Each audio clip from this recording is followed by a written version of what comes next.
갑자기 일어나다. 그렇죠. 선생님이 방금 설명한 건 이제 지구 안에서 생태계 진화를 설명한 것이고, 그러면 또 지구는 어떻게 생성됐고 이 우주는 어떻게 생성됐냐, 그걸 설명하는 게 빅뱅 우주론이죠. 태양은 태양계, 지구는 이 우주 안에 속해 있고, 그럼 우주는 어떻게 탄생했냐?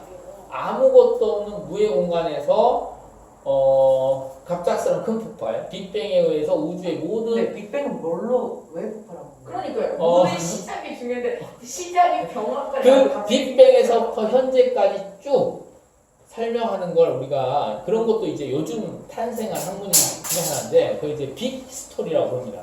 지구의 역사, 인간이 만든 역사와 과학적 진화 과정, 그리고 우주의 탄생부터 시작해서 쭉 설명하는 거예요. 빅뱅에서부터 현재 문명까지를 쭉 설명하는 거를 빅 히스토리라는 새로 탄생된 학문, 얼마 안 됐습니다. 한 10년, 20년 정도밖에 안 된. 그렇죠. 그 빅 히스토리라는 과목을 요즘 배우는 게 요즘에 이제 트렌드라고 볼 수 있는데, 그러니까 지금 우리가 배우고 있는 과학은, 주류 과학은 그거야. 빅뱅 우주에서 우주가 탄생했다. 그리고 진화론에 의해서 인간의 생명체들이 지금 현재 모습을 갖추게 되었다 라고 설명하는 게 지금 주류 과학계에서 설명하고 있는 거야. 그러면 주류 과학계에서 그렇게 설명한 비주류 과학계에서는 약간 다르게 설명하겠죠. 근데 우선은 너희들 비주류 과학 쪽에 관심을 갖기보다는 주류 과학을 완벽하게 너희들이 이해를 한 다음에, 빅뱅 우주론과 진화 우주론을 이해를 한 다음에 다른 의견들은 뭐가 있지, 이렇게 생각하는 게 좋습니다. 먼저 외계인 창조설이라든가 또 이런 것들이 너무 심취하다 보면 이 주류 과학에 이런 거 배워봤자 필요 없어. 전부 다 외계인이 다 만들었어 이렇게 해버리면 너무 단순해져버려요. 그래서 주류 과학에서 설명하고 있는 빅뱅 우주론부터 시작해서 진화론 여기까지 쭉 이해를 한 다음에 다른 관점도 생각해보는 게 좋겠습니다. 자, 어떻게 생각하면 이제 창조설이 맞을 수도 있겠네요. 근데 그 하나님이 창조했다는 이 창조설은 너무 이제 반박을 받을 수 있는 너무 허점들이 많습니다. 그러니까 너희는 종교는 종교대로, 과학은 과학대로 이해하는 게 좋아. 그러니까 그 과학에서 종교에서 말하는 하나님의 태초에 말씀이 있으셨다.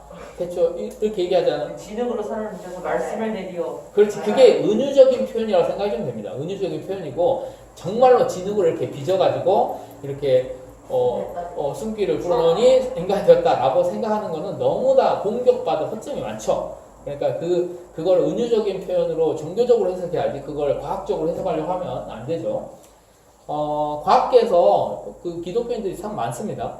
생명과학을 종사하는 생물학자들 중에 그 기독교인도 많은데, 그걸 종교랑 두 개를 서로 접목시키려고 하면 당연히 말이 안 되지. 종교랑 과학을 서로 똑같다고 생각해주면 말이 안 되고, 종교는 종교대로, 과학은 과학대로 이해를 하는 게 좋겠습니다. 자, 지화가 뭐라고 아까부터 계속 중얼거렸지? 그 창조설의 허점이 뭐예요? 창조설의 허점 많죠. 예를 들어서 지구는, 창조설에 의하면 지구는 만들어진 지 얼마나 됐습니까? 46억 년. 아니, 46억 년이 되는 건 이제 주류 과학계에서 설명하는 거고, 기독교에 설명하는 지구 창조는 선생님이 알기로는 몇만 년인가 몇천 년인가 밖에 안 된단 말이야.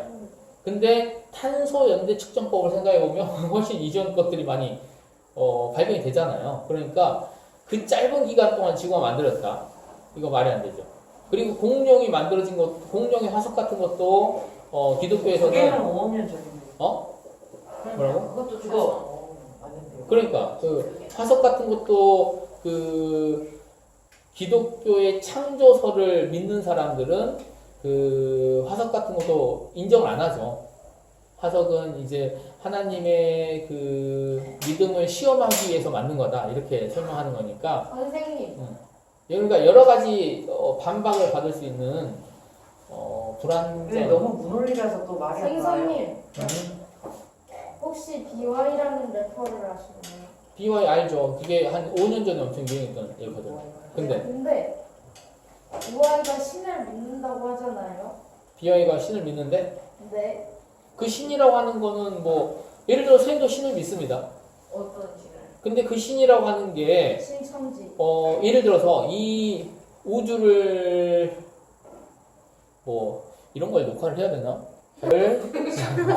자, 양분이 이동하는데 양분이 이동하는 게 체관입니다. 근데 체관은 줄기의 어떤 부분에 있냐? 바깥쪽 부분에 형성돼 있거든. 그래서 위에서 이파리에서 양분이 쭉 바깥쪽 체관을 타고 내려오는데 이렇게 껍질을 벗겼어. 네. 껍질을 이렇게 고리처럼 반지처럼 이렇게 쭉 벗겨냈단 말이야. 이걸 뭐라고 하냐면 한상박피라고 합니다. 고리 환자를 써서 고리 모양으로 딱 벗겼다고 해서 한상박피라고 하는데 한상박피를 해놓고 오랜 시간 동안 관찰해 보면 체관을 통해서 양분이 아래로 내려오는데 그게 막혀 있죠. 네. 그럼 아랫부분까지 전달이 안 돼. 그러면 양분이 막혀 있는 그 부분에서 양분이 쌓여서 어떻게 되겠습니까? 막혀요. 점점점 부풀겠죠. 네. 그런 모습으로 관찰이 될 것이다 라는 겁니다. 그러면 설탕을 잘못 나와요? 설탕이 아니라 만약에 사탕수수라고 한다면 그렇게 되겠죠. 근데 또 사탕수수는 이렇게 체관과 물관이 바깥쪽과 안쪽에 구분이 되어 있지 않단 말이야. 사탕수수 같은 거는 뭐죠? 외떡잎 식물이라고 해서 관다발이 형성이 안 돼 있죠. 자, 사탕수수 맛있어요? 맛있지. 사탕 맛이죠. 아 그래요? 자, 사탕수수 지금 맛있어요. 지리산 가는 사탕수수 여름 되면 이거 사탕수수를 직접 즙을 짜내서 바로바로 주는 거 많이 그런 거 가게들 많이 있잖아. 그거랑 그래서 생과일. 사탕수수를 이렇게 꾹 짜내는 기가 있거든. 그걸 쭉 짜내면서 거기 나온 즙을 바로 컵에 담아가지고 바로바로 파는 거야. 거짓말이에요 진짜요? 진짜야 진짜야. 아니, 근데 그거 한 번도 안 먹었나? 그게 어디 있냐면 그리고 본 적은 있어요. 그게 저기 라페스타 쪽에 가보면 여름에 그런 거 많이 팔 거야. 그거 약간 되게 질기는데 한번 먹어보긴 했는데. 선생님은 한 번도 안 먹어봤습니다. 보기만 했지. 근데 맛있을 것 같아. 자, 코코넛인데 엄청 단.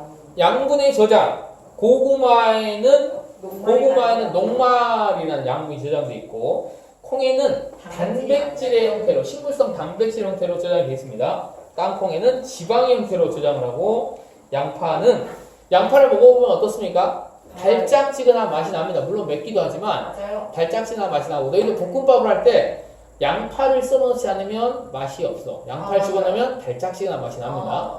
그 양파에는 포도당의 형태로 저장해야 한다. 이렇게 알고 있으면 되겠고, 마지막 학습 내용 체크하고 끝내도록 하겠습니다. 학습 내용 체크. 자, 마지막 지영이가 학습 내용 체크 답을 집어넣어서 한번 답을 얘기하고 끝내봅시다. 광합성으로 만들어진 양분은 나타난 용액체에 포도당 형태로 저장됩니다. 녹말의 형태로 저장이 되죠. 포도당을 만들어서 포도당을 만든 다음에 녹말의 형태로 저장됐다가 밤이 되면 물에 녹는 포도당. 설탕의 형태로 바뀐다. 설탕의 형태로. 좀 어렵죠? 이 뒷부분 좀 어려운 내용입니다. 광합성으로 만들어진 양분은 어느 관을 통해서 이동한다? 체관. 체관을 통해서 이동한다. 광합성으로 만들어진 양분은 식물체 각 기관에서 여러 가지 생명활동에 쓰이고 남은 것은 녹말, 포도당, 지방 또는 단백질 형태로 다양한 틀로 저장된다. 고구마는 뭐에? 고구마는 뿌리에 뿌리에 저장되죠. 양파와 감자는 줄기에, 감자는 줄기라고 합니다. 그랬어요? 뿌리 아니에요? 감자 그 열매를 줄기에 속한다고 하네. 아니 제가 뿌리에 속한다고 돼 있는데요 여기는. 어디? 감자 잘 봐봐. 제일 위쪽에 줄기라고 돼 있어. 감자 줄기. 209페이지 제일 위쪽에 봐. 여기 녹말 줄기 있잖아. 그림에 보면은 뿌리에 저장돼 있다고. 아 이게 감자예요? 어쩌라고. 자, 다음 시간 과제는 잘 들으세요. 다음 시간 과제는 이 책 다 풀어놓은 겁니다.